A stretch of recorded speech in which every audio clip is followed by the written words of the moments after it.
Enquanto você estava falando, eu estava aqui viajando, né? Pensando em mil situações que devem acontecer quando coloca toda uma equipe dentro de uma canoa, né? E fala um pouco, cara, conta um pouco pra gente, como, como que acontece? Como que é colocar uma equipe dentro da canoa, fazer essa vivência, como que é trabalhar com essa experiência, sabe? Eu fico imaginando o quanto que deve trazer de insight durante a vivência, né? Eu mesma, quando participei da tua aula, nossa, tive vários insights, e porque situações que a gente vive lá dentro, a gente percebe reações nossas que são instintivas, né? Porque a gente está numa situação sem, sem condicionamento, uma situação sem inusitada, né? Diferente do nosso dia a dia. Então a gente demonstra mais o que a gente realmente tem lá dentro da gente, né? As nossas reações mais instintivas. Então fala como que é, conta um pouco pra gente de uma vivência que você teve com uma empresa, assim. Então, esse trabalho de team building, ele é algo muito profundo quando se trata de canoagem havaiana. Por quê? A começar pelo ambiente, né? Quando você fala em team building, né, a gente fez muito, eu como participante, né, na época que trabalhava nas corporações, nas empresas, a gente fazia aquelas vivências, né, de provocações. É muito bacana, muito legal. Tem assim um impacto, na época teve um impacto muito grande de consciência, né, de que a gente não estava fazendo nada do que era para fazer quando a gente saía da empresa. E esse é um ponto, quando você sai da empresa para fazer isso em outro ambiente, já ali já começa. Porque quando você recebe um curso desse dentro da empresa, uma vivência dessa, tá muito ligado ainda ao teu dia a dia. Você enxerga muito a hierarquia, né? E fora da empresa você começa a desvincular. Tanto que num happy hour, por exemplo, você começa a ter mais liberdade com o teu chefe, as pessoas ficam mais parecidas, né? Todo mundo está ali numa outra descontração. Quando você se tira essas pessoas do chão firme delas, da terra firme e leva para canoas, você tira a base delas, né? Você praticamente deixa todo mundo igual dentro da canoa. Eu tive algumas experiências muito legais, né? Uma delas é que o CEO de uma das empresas que veio fazer o trabalho com a gente, ele trouxe 24 pessoas, só o corpo de executivos, né, da empresa, os líderes executivos, e foi muito bacana que ele já chegou com os bancos da canoa definido, porque ele achava que ele conhecia muito a equipe dele e ele já sabia quais pessoas lidariam bem com determinados bancos. Isso sem conhecer a prática da canoa, tá? E é por aí que você já começa a filtrar. É claro que eu tive um papo com ele antes, né? Eu falei, conversei com ele antes sobre as necessidades que ele tinha de trabalhar no time, né, e tal. Mas assim, no geral, as pessoas falam muito, é muita repetição. Elas não estratificam isso de uma forma mais detalhada. Ah, eu preciso que o meu time trabalhe mais junto, eu preciso que as áreas se comuniquem e tal, mas não tem nada muito específico, né? É muito, eu arrisco a dizer que é muito talvez uma falta de atenção da liderança que deixa passar muitos pontos e depois quer arrumar isso em um evento, né? Então, claro que o evento ele vai startar muita coisa se o líder tiver com o líder principal tiver com uma mente aberta para isso, né? Ele vai mudar a mente das pessoas e dele, principalmente da liderança. E esse líder trouxe tudo muito desenhado. E eu falei para ele, olha, o ideal não é isso, mas eu vou deixar com que aconteça dessa forma que você está apresentando. E aí o resultado foi desastroso, né, nos 10, 15 primeiros minutos, e a gente deixou que isso acontecesse nos primeiros minutos. E depois a gente falou, ó, seguinte, agora nós vamos trabalhar da nossa forma, a gente vai. Eu não conheço ninguém, então eu vou colocar os bancos aleatórios e a gente vai trabalhar com o time de uma forma com o que a gente faz aqui, né? Uma integração, uma educação vivencial com ênfase na prática da canoagem, né? mas com todo esse arcabouço vasto, cultural, filosófico, milenar, né, da canoagem havaiana, como ferramenta. A partir de agora, eu, instrutor, sou um recurso da tua equipe e eles vão me acessar assim que eles precisarem, né? Então, eu dei toda a autonomia para a equipe acessar o recurso. Ele se tornou um membro da equipe, não era mais o CEO da empresa dentro da canoa. E aí eu não era o instrutor e não era o CEO também, eu era um recurso a ser acessado. E aí as coisas começaram a funcionar tão bem, tão redondo, tão fluido, porque as pessoas não tinham mais medo de obedecer alguém, de ouvir alguém, elas estavam nos bancos que elas se sentiam melhores, né? Então, o que a gente procura integrar é otimizar os processos, né, que as pessoas fazem dentro da empresa, desenvolver lideranças novas, né, fazer com que eles tenham mais planejamento, tomada de decisão, gestão de crise, né, que tenham mais engajamento, cooperação entre si. E como que a gente faz isso? Dando autonomia. O ser humano, quando você contrata alguém e você diz para ele o que ele tem que fazer, o papel que ele tem que cumprir, você coloca ele sobre uma jaula, né? Coloca sobre uma jaula, porque você, ao invés de absorver o conhecimento que ele está trazendo para a tua empresa, né, e deixar ele um pouco nesse 50-50, né, de, cara, traz as coisas para dentro da empresa e eu também quero que você absorva o nosso modo de operar aqui também. Mas a gente costuma já determinar o que eu quero que ele faça. E aí quando você faz isso com alguém, na canoa você trava a pessoa, né? Então isso fica muito claro, a canoa ela traz uma clareza muito grande, chega a ser impactante, chega a ser chocante para a pessoa que não tem essa visão, justamente porque você percebe na hora o que funciona e o que não funciona, né? A própria organização ou a falta dela fora da canoa, ele já diz muita coisa, né? Então quando o grupo chega e dispersa e todo mundo fala, expande, coloca energia para fora, você já começa a trabalhar esse ponto e fala, olha, na canoa a gente trabalha o máximo de eficiência, o máximo. Você faz poucos movimentos, mas movimentos bem determinados, bem definidos, que vão trabalhar em função do time. Na canoa a gente serve primeiro ao time, depois à canoa e depois ao clube, né? Essa é a determinação que a gente tem. Então, em quarto lugar vem servir a nós mesmos. Só que quando eu estou sendo eu mesmo, né, eu faço isso de uma forma com mais diligência, né, com mais capricho, com mais verdade na minha função. Né? E o que a gente faz, essa dinâmica da canoa, é colocar as pessoas primeiro sem dar quase nada de informações, né? Então, a gente meio que retrata o que elas estão fazendo hoje na empresa, né? Todo mundo trabalhando por si, as pessoas fazendo as atividades, gastando muita energia e tendo pouco resultado. E aí, alguns minutos depois, você começa a liberar algumas informações e elas percebem uma melhoria. E quando elas começam realmente a acessar para ganhar mais informações, aí sim elas percebem uma fluência do movimento. Então, o que a gente quer mostrar é o seguinte, que você hoje está trabalhando na empresa de uma forma, né, a gente ouve muita gente falar, né, nossa, me esforço tanto, mas não tenho resultado, meu chefe não me vê, né, e tento fazer as coisas acontecer, mas vem outra projeto e derruba, vem outra situação difícil e derruba. É porque as pessoas estão fazendo força, muita força, estão dedicando muita energia no lugar errado, na função errada, no momento errado, com pessoas que não são as certas. Então, na canoa, tudo isso fica muito visível. E claro, a gente faz 3 ou 4 momentos de muita reflexão, a gente para a canoa tanto no mar quanto em alguma praia muito próxima, né, e traz a reflexão do momento. Olha, vocês viram o que aconteceu ali? Então, isso ali reflete exatamente o momento que vocês estão vivendo, né? A primeira coisa que acontece quando dá errado, digamos assim, que a gente faz com que a situação aconteça errada, né? Todo mundo remando, cada um remando por si. A primeira coisa que acontece é um acusar o outro.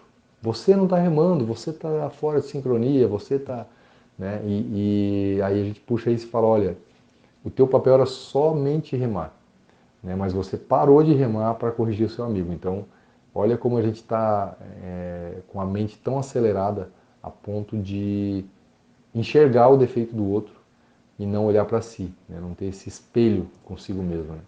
E aí são vários insights, né? E no final a gente faz um fechamento. Depois de 2 horas e meia, 3 horas de prática, a gente faz um fechamento e colhe alguns feedbacks e aí as coisas, o conhecimento realmente fica mais interiorizado, né, dentro dessa prática. Pois é, tu falou em feedback, mas eu estava aqui pensando como que é, né, que tu falou em feedback na hora, né, assim, após a prática, na conversa ali, mas eu fico pensando assim, como que fica essa galera depois, né, quando volta para a vida real, quando volta para o ambiente normal deles, tu recebe algum feedback deles? Como é que é isso? O feedback que a gente recebe são muitos, né? Eles deixam muito recado na nossa rede social, deixam depoimentos, e-mails, e também o maior feedback é quando essa equipe volta, né? Essa empresa traz outras equipes, né? Muitas vezes a empresa traz equipe de vendas, de marketing, e depois traz a liderança. Então, é uma empresa que realmente está comprometida em transformação. Ela não pensa só em melhorar uma área da empresa, mas ela melhora, ela quer compor, né? Quer que essas áreas se entendam com base no que a gente passa e provoca dentro da canoa, né? Então, esse legado, né, filosófico e cultural polinésio, havaiano, associado à prática da canoagem havaiana, ela permite que as corporações e indivíduos tenham uma consolidação, né? Essa transferência de conhecimento prático e vivencial e dos valores ancestrais, né? Ela conversa muito com o ambiente institucional e pessoal, porque as grandes navegações na época eram empreendimentos gigantes, né? Eles saíam navegar com muita gente dentro de uma canoa, né, de um catamarã, de 40 pessoas, aí 60 pessoas, todos da família, né? Então tinha que ter uma organização de tarefas muito bem definidas. A gente costuma dizer que no mar a gente não conversa, né, para definir as coisas já têm que estar definidas antes de sair para o mar. São grandes empreendimentos. No nosso caso, a gente faz uma navegação mais costeira, né, com alunos, enfim, menos tempo dentro da canoa, mas os polinésios empreendiam viagens de meses, né, muitas semanas, meses, em várias condições de mar, condições de tempo, né, então eles tinham que estar muito preparados com mantimentos, com ferramentas, né, para se manter ali, e para eles aquilo ali era a casa deles, né, a ilha deles era a própria canoa.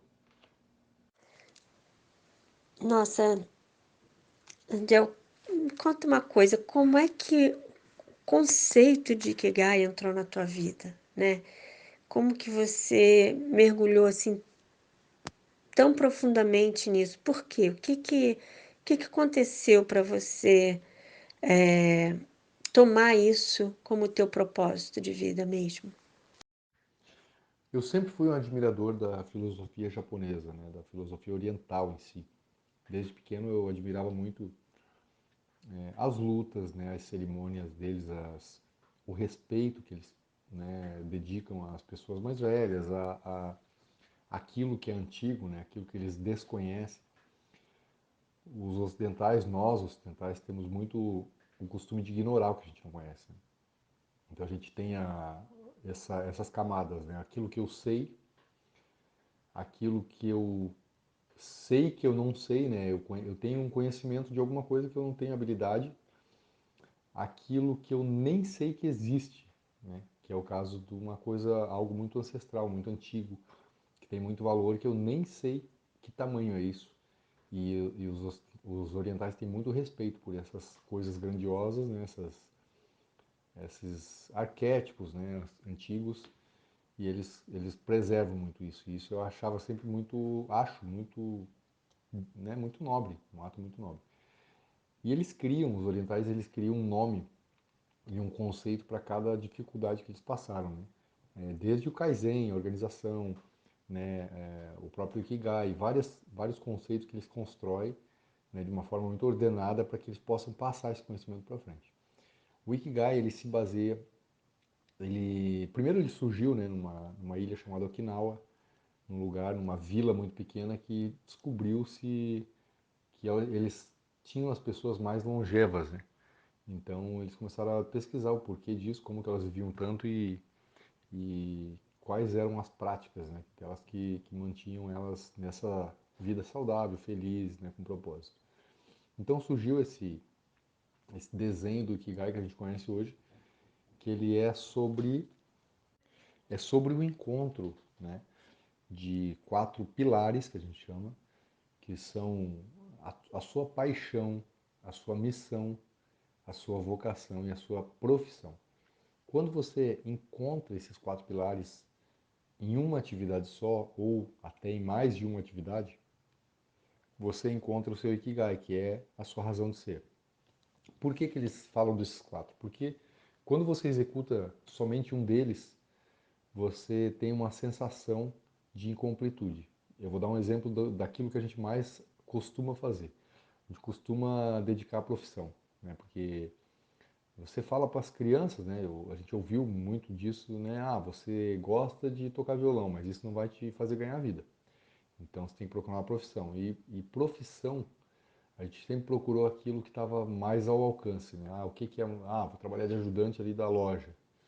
Vou trabalhar de auxiliar de determinada função. E aí, aos poucos, aquilo vai te tomando. O ambiente ele vai te vencendo. Né? Você vai entendendo que aquele é a tua vida, que teu pai já fazia isso, teu avô já fazia isso, e ok, não vou procurar outra coisa. E chega um momento que você está tão envolvido que você não sabe mais por onde sair. Né? Então aquilo te toma, você esqueceu a sua paixão, você esqueceu a sua missão, a sua vocação ficou de lado. E alguns ainda sonham, né, lá no fundo, poxa, se eu pudesse, né, trabalhar com isso que eu gosto tanto. E outros nem isso fazem, né? Eles já sabem que é uma ilusão pensar que ele poderá fazer algo que ele ama e ganhar dinheiro com isso. Então a tua paixão é justamente o que você ama. Aí entra o segundo conceito, né? O que é a paixão? É aquilo que você ama fazer, que você faria de graça. Né? A sua missão ela é um pouco mais profunda porque ela envolve o que o mundo precisa. Aquilo que você faz e o mundo realmente precisa. E você, obviamente, ama também, né? Então, é algo natural que você faça e o mundo precisa muito que você faça. A sua vocação é aquilo que você também poderia ser pago para fazer e só não faz, mas é tão natural, assim, você realmente tem uma habilidade para fazer e não necessariamente ainda é a sua profissão. E a sua profissão é aquilo no que você é bom. Por que você é bom na tua profissão? Porque provavelmente você já faz isso há anos e você criou uma certa habilidade sobre isso. Só que se você fazer só a sua profissão, você vai ter uma sensação de estar confortável, porém a sensação de vazio. Né? Você vai estar confortável porque você vai estar ganhando dinheiro, você vai estar suprindo, digamos, a tua necessidade, mas uma sensação de vazio dentro de você, de incompletude. Se você fizer só a sua missão, você vai sentir uma excitação e uma complacência, porém a sensação de incerteza, porque somente a sua missão, somente o que muito precisa, você acaba esquecendo muito os seus gostos, os seus desejos, as suas coisas também. Então não dá para só fazer o que o mundo precisa. Quando você faz só o que você ama, você tem uma sensação imensa de prazer e plenitude, porém sem riqueza, sem recurso. Se você só fizer isso, ah, eu gosto de andar de skate, então eu vou andar de skate dia e noite. Se não tiver alguém que me mantenha, não vou ter recursos para continuar vivendo. E se eu fizer somente, né, as coisas que eu ganho dinheiro, só naquilo que eu sou bom, eu vou ter uma satisfação, porém com sentimento de inutilidade, porque eu estou somente cumprindo uma tabela de pagar boleto, de fazer o que eu preciso fazer, mas eu não tenho utilidade. Eu faço aquilo ali sem muita vontade. Então, quando você encontra esses quatro pilares, né, que você consegue executar de fato, aí sim você encontra uma completude. Você fazendo a sua paixão, ele retroalimenta. Você faz o que você ama e aquilo que você ama. Eu vou dar um exemplo. Eu amo remar, eu amo estar no mar. E isso é uma paixão para mim. Eu quero estar no mar, eu gosto daquele fluxo de natureza, de sair remar, de sentir que cada vez, quanto mais mar adentro eu vou remando, eu sinto o silêncio, eu vou ouvindo só o barulho do remo na água, dos peixes, né? E vou esquecendo o barulho urbano aqui, né? O ruído urbano. Só que ao mesmo tempo remar para mim, ele se tornou uma missão, porque as pessoas precisam serem instruídas e precisam ter essa experiência de estar no mar, né, para também se conectarem com a fonte delas, que é a natureza. E quando eu consigo trazer alguém através da inspiração, a pessoa viu uma imagem minha, ou ela me conhece, me pergunta, ou viu no site, enfim, ela vai entender que ela também pode fazer isso. Eu vou tacar, e ela só de entender isso, ela já se encorajou para fazer uma remada comigo. Então já faz parte da minha missão. Quando eu falo de vocação, ele também entra, porque a minha vocação é despertar as pessoas a fazer. Então, eu faço isso facilmente, sem pensar que eu estou fazendo isso. Então, quando a pessoa vem para dentro de uma canoa comigo, vem praticar um esporte, eu também estou usando a minha vocação, que é convencê-la, passar confiança, passar segurança, instruir, e eu estou fazendo aquilo que é a minha missão dentro da canoagem ainda. E profissão, porque isso virou, eu empreendi nessa área, então virou o meu sustento. Virou aquilo que traz o meu sustento para casa também. Então, dentro de uma atividade, eu consegui completar todas as outras. Né? E é claro que você pode também colocar mais coisas. Né? Por exemplo, a música, para mim, ela tem muito esse sentido. Só que o sentido principal é despertar. Então, quando eu tocava em bandas, eu também estava despertando sentimentos nas pessoas. Eu também estava fazendo a minha paixão. Eu também estava sendo pago para isso. E ao mesmo tempo a música sempre fluiu muito fácil para mim. Eu nunca precisei estudar muito a música. Eu aprendi sendo autodidata, então aquilo fluía de uma forma muito fácil. E eu também encontro o meu ikigai na música, mas no final a música e a canoa elas estão ligadas porque no final o que eu faço de bem e bem feito e faço fluidamente é despertar o desejo das pessoas viverem com mais plenitude, viverem com mais vitalidade.